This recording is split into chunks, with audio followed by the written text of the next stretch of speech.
오늘 국제 포럼에서 기조 발전하게 돼서 대단히 영광으로 생각합니다. 외국에서도 특별히 와주셔서 감사드리고 환영합니다. 저의 기조 발제는 대략 5토막으로 되어 있습니다. 처음에 촛불 항쟁이 어째서 촛불 혁명인가 하는 얘기를 좀 해보고요. 그 다음에 그 설명의 방송에서 우리 한국이 분단 국가로서 갖는 특성을 좀 말씀드리고,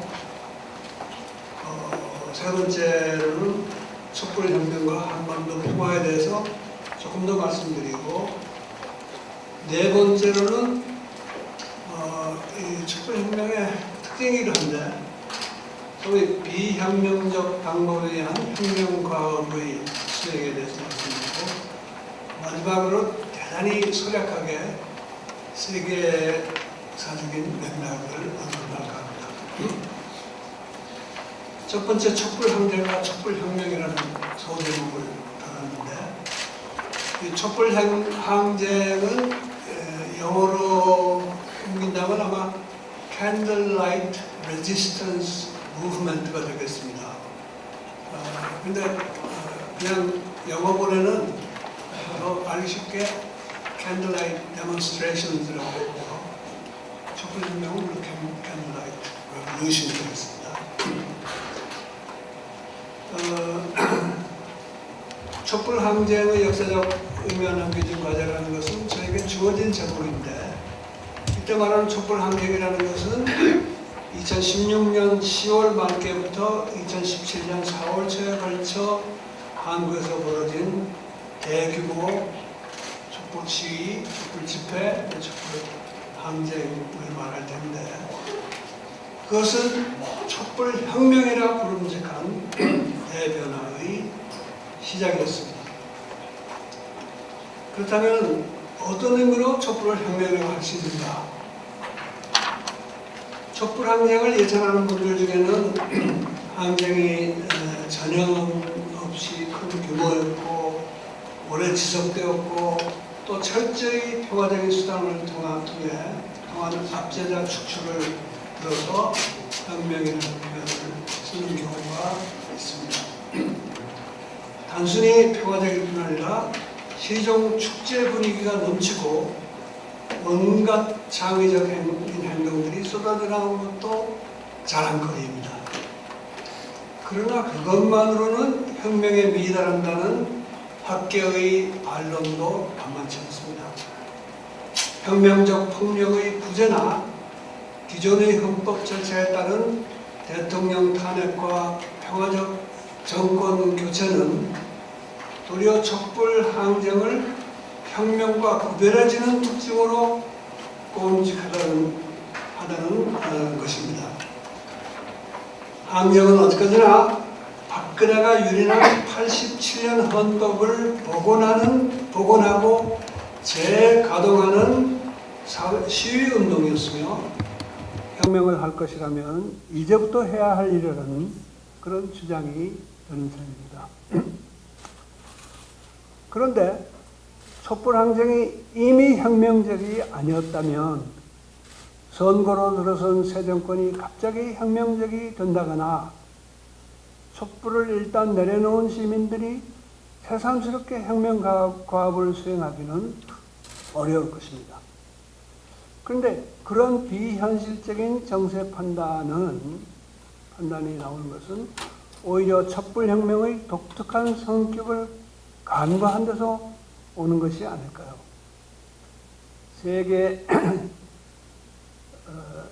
세계적인 차원에서는 18세기 말의 프랑스 혁명과 20세기 초의 러시아 혁명을 모범으로 삼는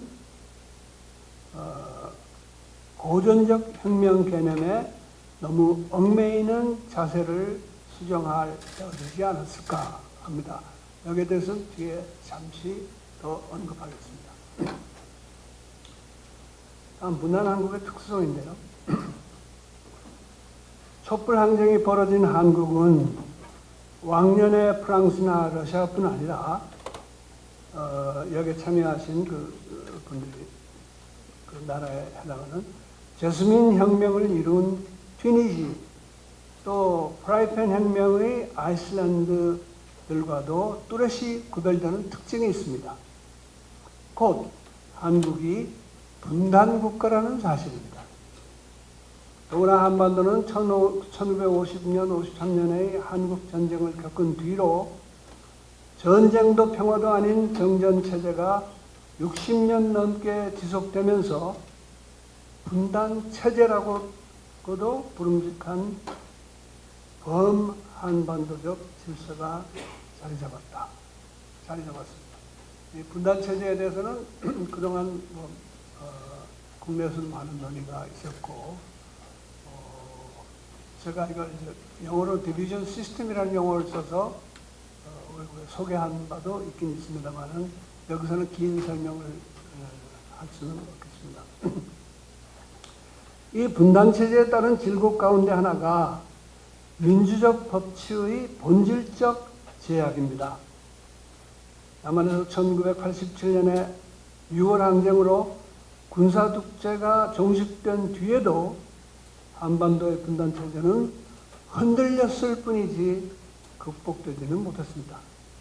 따라서 박정희 전두환 시대의 공공연한 반민주적 헌법 대신에 민주주의와 시민의 권리를 크게 향상시킨 헌법이 87년에 만들어졌지만 남북 분단 상황에서는 반공, 반북을 위해 헌법이나 법률을 안 지켜도 된다는 오래된 관행이 계속 작동해 왔습니다. 그러면 성문헌법에는 안 보이는 일종의 이면헌법, 우리가 계약서를 쓰면서 숨겨진 합의사항을 이면에 표시한다고 하듯이 그런 이면헌법, 영어로 그냥 hidden constitution이라고 표현했습니다만 일종의 이면 헌법인 것입니다. 그 폐해가 극대화된 것이 이명박 박근혜 시대의 민주주의 역행이요 국정농단이었습니다. 촛불항쟁은 그러한 이면 헌법의 작동을 일단 정지시키고 민주적인 성문 헌법을 가동하여 박근혜 정권을 끝냈습니다. 다시 말해, 이건 제가 그 촛불항쟁이 한참 진행되던 당시에 신년 칼럼에서 쓴 말입니다만, 헌법이 안 지켜지던 나라를 헌법이 지켜지는 나라로 바꾸는 한층 본질적인 혁명을 일으킨 것입니다. 그렇게 태어난 문재인 정부는 일종의 혁명 정부인데, 다만 촛불혁명이 매우 특수한 혁명이듯이 문 정부 역시 매우 특수한 혁명 정부일 수밖에 없습니다. 문재인 후보가 4자 대결 구도에서 40%가 넘는 득표로 낙승했지만 실은 대선 국면은 혁명의 위기 국면이기도 했습니다. 촛불항쟁이 이면 헌법에 짓눌리던 성문 헌법을 지켜낸 혁명이었기 때문에 탄핵 이후의 선거 또한 기존의 선거법과 정당법에 따른 선거여야 했고, 비록 1968년 프랑스의 5월 혁명처럼 선거를 통한 국면의 역전은 없었지만 87년 체제의 틀에 따른 선거전이 촛불항쟁의 혁명적 동력을 크게 약화하는 것을 감수해야 했습니다. 그럼에도 불구하고 프랑스에서 같은 반전을 허용하지 않은 것은 그것이 촛불혁명의 위력이었습니다. 그 위력에 힘입어 집권한 정부의 행동 반경 역시 매우 특이합니다. 한편으로는 혁명과업도 합헌적인 방법으로 수행해야 한다는 제약을 안고 출발했습니다. 다른 한편으로는 평화적인 정권 교체를 이루었던 과거의 어떤 정부도 못 가져본 힘을 지닙니다. 2명의 전직 대통령이 수감된 상태에서 지난날의 온갖 부정과 폐해에 대한 단절을 계속 추진하고 있어도 그것이 정치보복이라는 야당, 옛날 여당이죠. 야당의 주장을 국민들은 별로 귀담아 듣지 않습니다. 민생 경제가 크게 나아지지 않았고 촛불 항쟁을 이끌었던 시민사회단체 쪽에서도 이건 바로 이번 토론의 취지문에서 제가 끌어왔습니다만은 인용하는 촛불의 염원이었던 근본적 사회 개혁이 이루어지고 있지 못한 이 현실을 개탄하지만 대통령에 대한 여론 지지율은 취임 1년이 넘도록 고공행진을 계속하고 있는 형국입니다. 미안하지만 저기 내 자리에 있는 물 좀 갖다 주세요.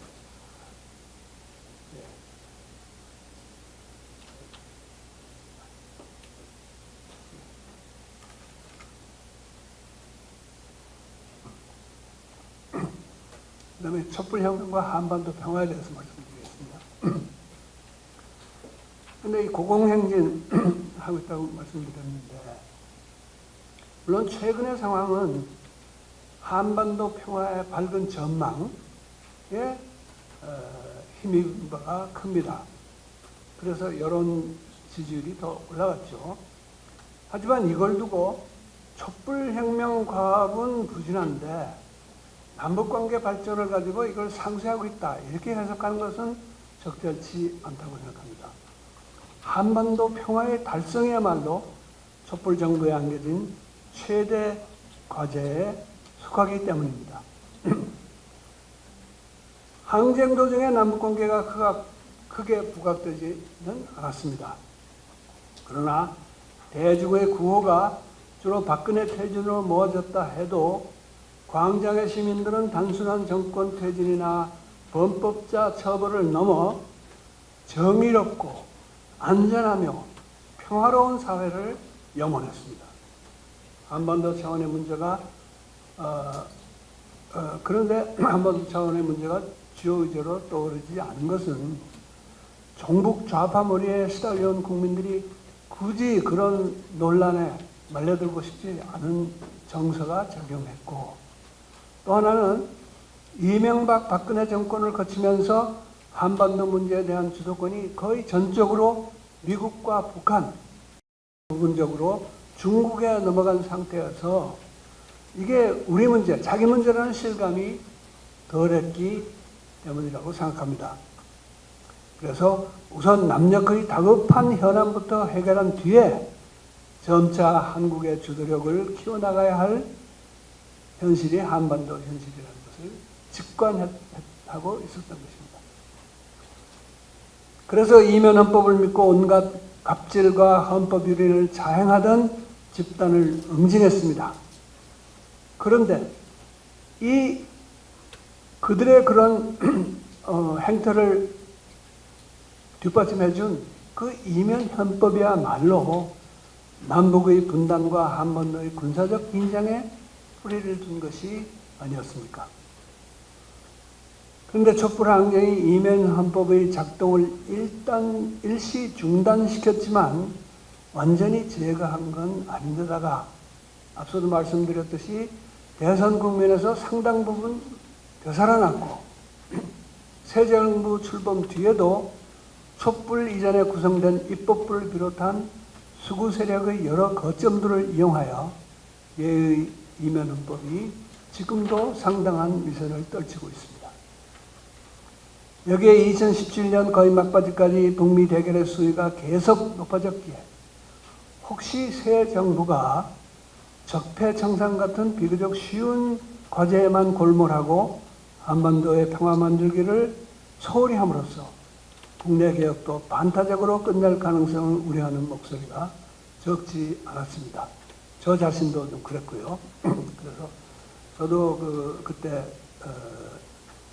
작년 9월에 상비 주간 논평을 통해서 한 말입니다만은 남북 관계나 외교 문제에서 문재인 정부가 촛불 시민의 혁명적인 요구를 운반하고 실행하지 못할 때 국내의 적폐 청산과 개혁의 동력이 급격히 떨어지게 마련인 것이 분단체제의 속성이라고 했습니다. 남북관계가 급진전한 경위에 대한 상세한 소개는 생략합니다. 앞으로 트럼프 김정은 회담이 남아있지만 결정적인 전기를 마련한 것은 판문점 선언이었습니다. 저는 그렇게 봅니다. 그런데 비록 이것이 남북 최고위급 지도자의 결단으로 마련된 전기였지만 촛불혁명 없이는 불가능했을 성과라는 점도 강조할 필요가 있습니다. 한반도식 통일, 제가 말하는 한반도식 통일의 특징이 점진적, 단계적 재통합 과정 속에 시민 참여라고 할 때 그 시민 참여를 폭넓게 이해한다면 남북관계 발전에 역행하는 정권을 축출한 촛불항쟁이야말로 최고의 시민 참여였습니다. 뒤이어 촛불 정부를 자처하는 정부가 출범하여 한반도의 평화와 번영, 통일을 위해 적극 나서지 않았다면 북측 김정은 위원장도 트럼프 대통령의 성취욕이나 문재인 대통령 개인의 진정성만 믿고 그 나름의 전략적 결단을 내릴 수는 없었을 것입니다. 국내 개혁이 남북관계의 악화에 발목 잡힐 수 있다는 분단체제의 속성은 역으로 남북관계의 대전환이 촛불혁명의 남겨진 국내 과제 해결에도 새로운 동력을 더해줌을 뜻합니다. 4.19 직후에 허정과도 정부 수반이 혁명적 정치개혁을 비혁명적 방법으로 반영하겠다. 이렇게 단정한 바가 있는데 말은 그렇지만 사실 그 내용은 4.19 혁명 더 이상 안 하겠다는 그런 말이었습니다. 왜냐? 이게 미국 대사, 당시 미국 대사 맥커너기 대사와의 면담 후에 나온 5월 3일의 5대 시책이라는 거 일부였는데 그 5대 시책의 첫 항목은 뭐라고 되냐면 반공주의 정책을 더욱 견실하게 한다 하는 것이었기 때문입니다. 만약에 민족의 화해를 도모하고 남북의 대결을 완화하는 시책을 전제했더라면 비혁명적 방법으로 혁명과업을 수행하는 길이 얼마든지 열릴 수 있는 것이 분단 국가의 특수성입니다. 반세기도 더 지난 오늘 바로 그러한 길이 촛불정부 앞에 열린 것입니다. 그러면 다음에는 비혁명적 방법에 의한 혁명과업의 수행을 조금 더 부연해 보겠습니다. 앞서 말했듯이 촛불혁명의 특성상 촛불정부는 비혁명적 방법에 의존할 수밖에 없게 되어 있습니다. 그런데도 촛불혁명의 위력으로 지난 1년간 이루어진 한국 사회의 개혁이 결코 미미하지는 않습니다. 정부의 조사권 및 수사권 행사로, 입법과 관계없는 거죠. 조사권 및 수사권 행사로 여기저기 숨겨졌던 권력형 비리와 끔찍한 과거사의 진실이 드러나고 많은 국민의 한이 조금이나마 풀리기 시작했는가 하면 상당수의 범법자가 단죄를 받았습니다. 그 밖에도 공영방송의 희생, 회생, 직장과 상거래에서의 갑질, 퇴치, 고질화된 여성에 대한 성차별과 성폭력의 규탄 움직임, 이런 사회개혁 및 쇄신 운동들이 모두 촛불혁명이 아니고는 생각하기 어려운 현상들입니다.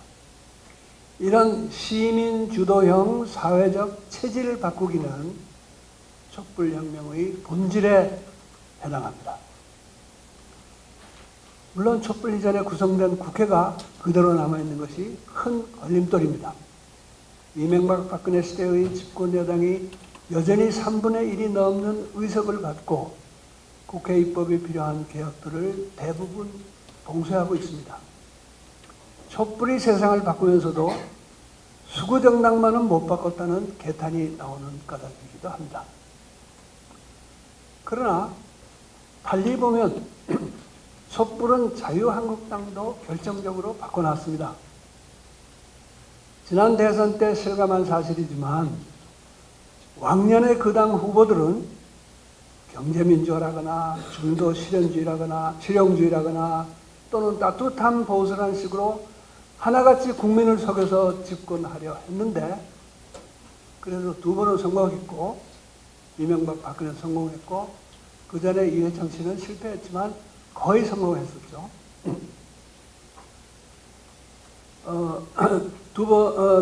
2017년의 대선 후보는 수구 세력의 잔당을 규합하여 남은 기득권이나마 지키는 데 골몰하여 중간층 유권자를 속이려는 성의조차 보이지 않았습니다.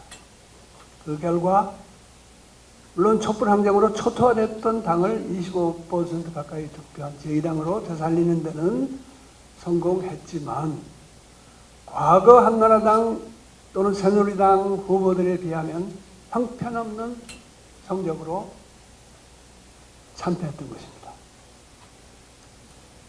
더구나 그런 잔당 규합 작전이 계속 먹혀들지도 의문입니다. 올 들어 남북 정상회담이 괄목할 성과를 내고 북미 정상회담에 대한 국민들의 기대가 높아지면서 거대 야당은 더욱 초라하고 우스꽝스러운 집단으로 변했고 지방선거 과정에서 당의 구심력은 거의 사라진 상태입니다. 그렇다고는 해도 개헌을 저지하고 대부분의 개혁 입법을 힘들게 하는 의석수에는 한동안 큰 변동이 없을 전망입니다. 이럴 때 촛불 정부와 촛불 시민은 어떻게 해야 하는 것일까요? 대통령이 한반도 평화 프로세스의 재개로 확보된 권위를 바탕으로 새로운 차원의 정치력을 발휘하면 당연합니다. 그 구체적인 방법을 시민사회가 일러줄 도리는 없습니다. 다만 무슨 일이든 촛불혁명의 과업이라는 차원에서 파악할 필요가 있습니다. 예컨대 개혁 문제만 해도 그렇습니다. 촛불혁명의 제도와 혁명에 걸맞은 새 헌법을 요구하는 것은 더 말할 나위도 없습니다. 그러나 동시에 촛불항쟁이 6월 항쟁과 달리 개헌을 최우선 과제로 제기하지 않았던 까닭도 음미해 볼 필요가 있습니다. 87년 당시야말로 유신헌법과 제5공화국 헌법의 제왕적 대통령제를 철폐하는 직선제 개헌이 급선무였지만 촛불 시민들은 성문헌법의 수정보다 더욱 본질적인 문제, 즉 87년 이래 다분히 민주화된 헌법, 저는 헌법 자체는 제왕적 대통령제 헌법이라고 보지 않습니다. 이명 헌법 때문에 제왕적으로 대통령이 권력을 휘둘렀던 거죠. 그래서 그런 그 87년 이래의 다분히 민주화된 헌법 아래서도 줄곧 작동하며 민주주의를 제약해온 이면 헌법의 폐기를 추구했던 것입니다. 이 이면 헌법의 완전 폐기야말로 촛불혁명의 남겨진 과제이며 개헌의 초점도 거기에 맞춰져야 합니다. 물론 선거헌법의 적절한 개정까지 가야지만 예의 이면 헌법이 현행 헌법의 어느 특정 조항에 담겼다기보다 분단체제의 한 속성으로 사회 구석구석에 배어들어 있고 시민들의 마음속에도 깃들어 있는 만큼 그 폐기 작업 또한 다각적이고 끈질기며 유연하게 전개되어야 합니다. 예컨대 남북관계 개선과 한반도 평화체제의 건설은 개헌사항이 아니면서도 위에 말한 사회적 체질 바꾸기. 영어에서 헌법을 constitution이라고 합니다만은 constitution은 또 체질이라는 뜻도 있죠. 그 사회적 체질 바꾸기의 결정적인 일부가 될 것입니다. 그런데 이때 유념할 점은 한반도의 평화체제와 더불어 북녘에도 남한식, 까고 보면은 트럼프가 말하는 건 박정희식이죠. 박정희식 내지는 헬조선식 번영을 안겨주겠다는 트럼프 대통령의 공언이나 거기에 한몫 끼어서 대박을 노리는 일부 기업인들의 꿈이 이루어진다면 나라의 체질 바꾸기는 도리어 힘들어질 수 있다는 사실입니다. 이미 눈앞에 다가온 실질적 남북연합의 건설 과정에서도 깨어있는 시민들의 지혜가 한껏 발휘되어야 할 까닭이기도 합니다. 그렇다면 성문 헌법의 개정도 차제에 무슨 이상적인 헌법을 작성하려 하기보다 촛불혁명의 다른 여러 과제 추진에 가장 도움이 되는 방편을 찾는 식의 접근이 요구됩니다.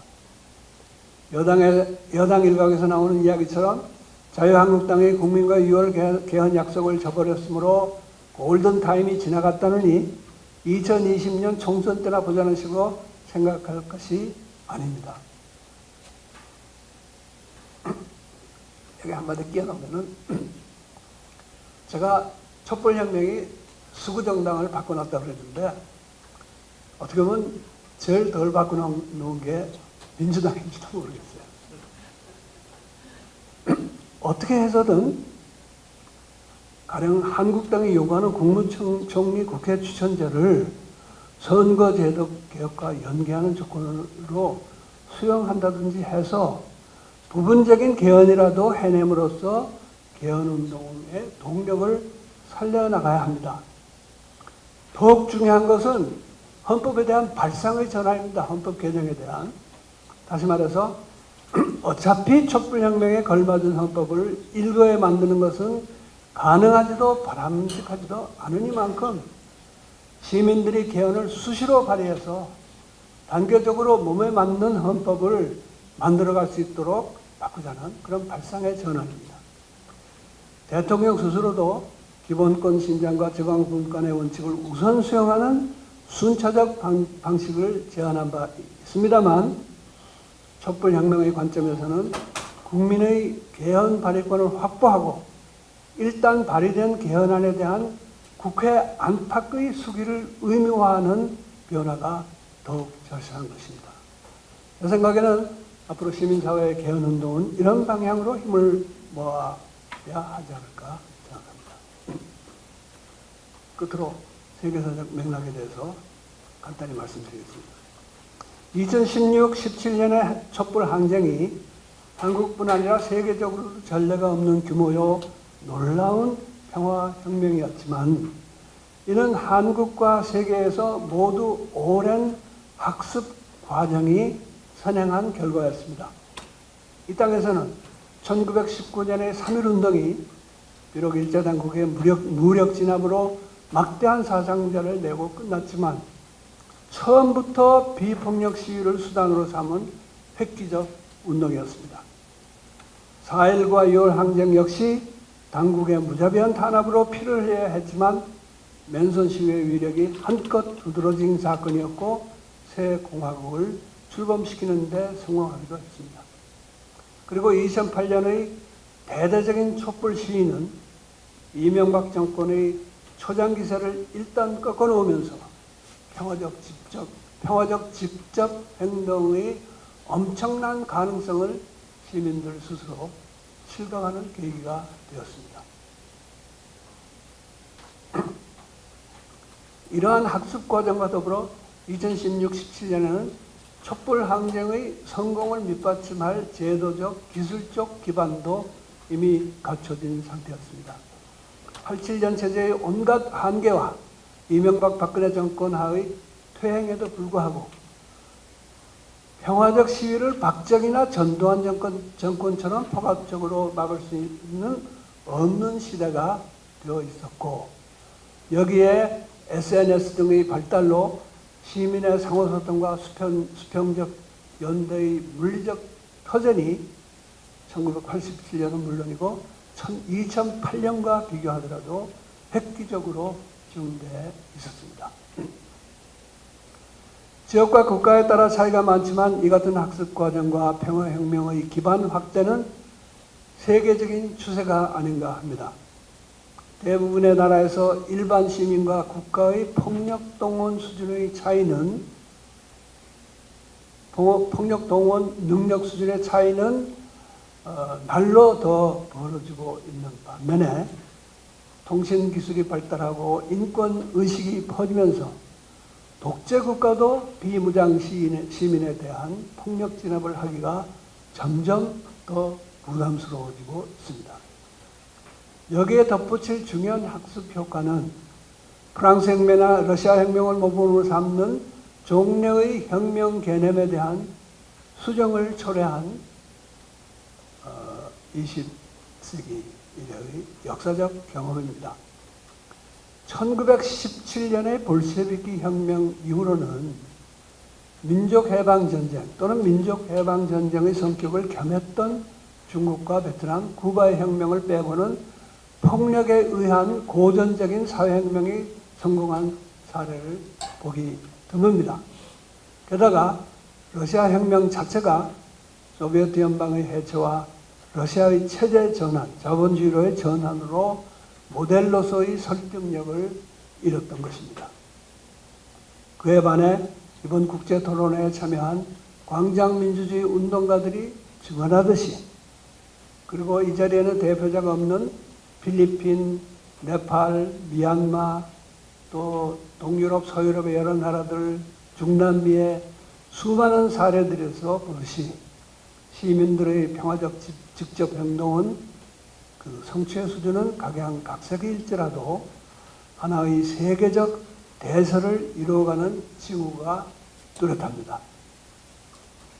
그러한 한국의 촛불혁명이 바깥 세계의 그러한 흐름으로부터 직간접으로 영향을 받았듯이 이 땅의 혁명과업 수행이 평화혁명과 광장민주주의 세계적 대세를 키우는데 이바지할 수 있기를 바랍니다.